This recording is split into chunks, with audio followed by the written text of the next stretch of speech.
embrace challenges. To be involved with the Cricket World Cup,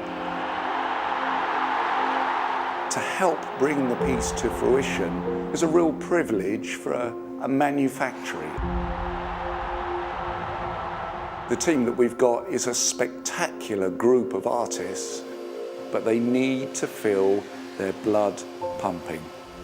Talking about the World Cup here, the pressure is on to deliver something that's a world-class piece.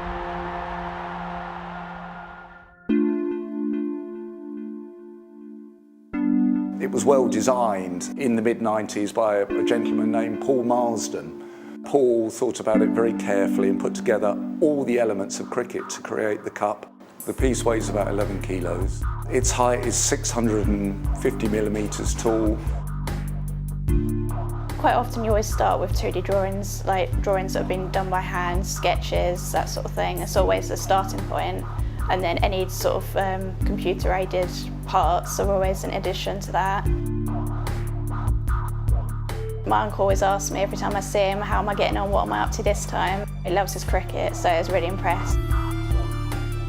Manufacturing is incredibly difficult, and you have to have an inbuilt depth to create these pieces.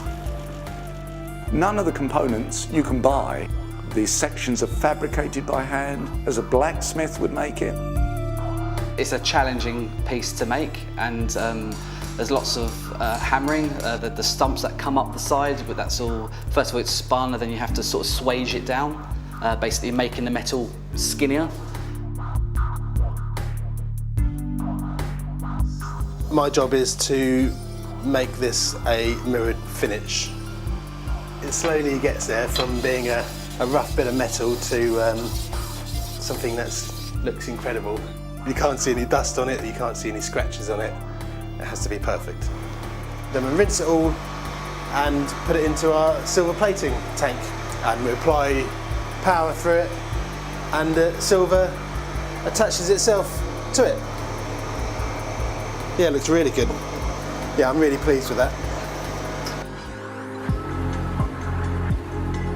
Annealing means that we soften the piece, we take the tension out of the metal.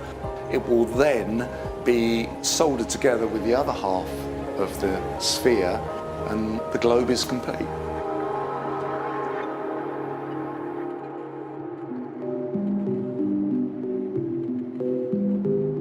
I started in '65, so near on 50 years. It's been my life. And a passion too. My wife says, I don't think you'll ever retire fully.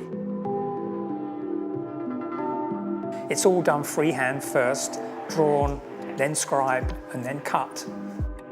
I've got a selection of cutters here that I use for different projects. Some of these handles are probably 200 years old, maybe. It's in you, it's in your hands. If I'm whistling at the bench, I know I'm doing it okay.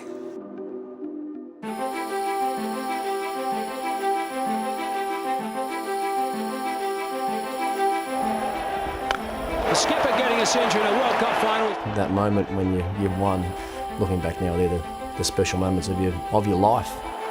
Just an incredible feeling, you know, the holy grail, the pinnacle of one-day international cricket.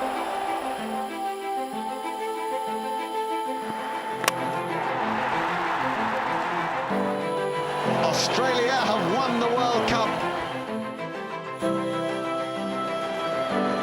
There is a moment when the cup is lifted, where there's a huge intake of breath. Well, in 2003, I actually woke up with it. It was in my bed with me and my wife.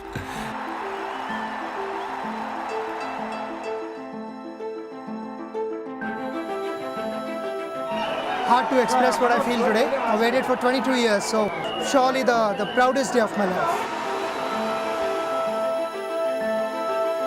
We're really proud to be able to win in your own backyard in front of your family and friends. It's a wonderful achievement.